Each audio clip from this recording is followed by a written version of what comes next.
3,000 ft tall lava falls bottom of the Grand Canyon, creating unbelievably stunning lava falls which measured a full kilometer or 3,281 feet tall, which fell down 1.7 billion years of exposed geologic rock. For comparison, this is larger than the tallest waterfall not just in the United States but on the entire planet.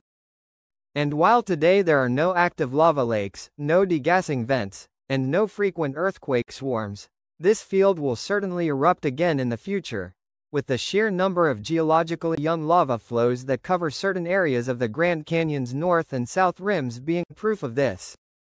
For example, here are all of the numerous lava flows that the Uinkaret volcanic field has produced during effusive to mildly explosive eruptions during the last 100,000 years. Several of these lava flows even were able to temporarily dam the Colorado River, eventually leading to catastrophic dam breaches which released up to 650-foot-high walls of water that generated catastrophic flooding more than 30 miles downstream, which for reference to a specific flood 165,000 years ago translates to this area. However, since very few people live nearby, despite the risk of another lava dam forming, the main hazards any future eruptions this volcano might produce are wildfires generated by advancing lava flows and minor ash emissions that might ground some regional air traffic for a time. It is for this reason that the U.S. Geological Survey designated the Uinkaret volcanic field as a very low-threat volcano.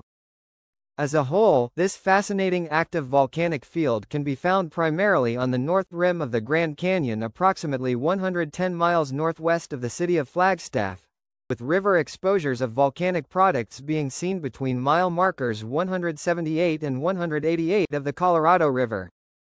The Uinkaret volcanic field spans an area of approximately 565 square miles, consisting of 213 separate known volcanic cones, each of which are monogenetic. Two major fault geologic setting lines largely mark the boundaries of the Uinkaret volcanic field, that being the Hurricane Fault to the west and the Toroweap Fault to the east.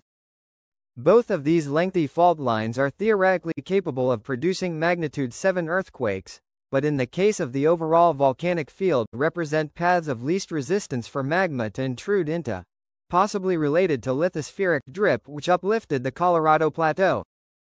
The first eruption from the Uinkaret volcanic initial eruptions field occurred 3.6 million years ago, when low silica basaltic lava breached the surface on top of a 240 million year old sandstone plateau, 15 miles north of the Grand Canyon's northern rim. Since the two vents which fed this eruption were located right next to cliffs, they were unable to build a tall profile. As such, only small amounts of lava flowed onto this mesa, forming the newest layer on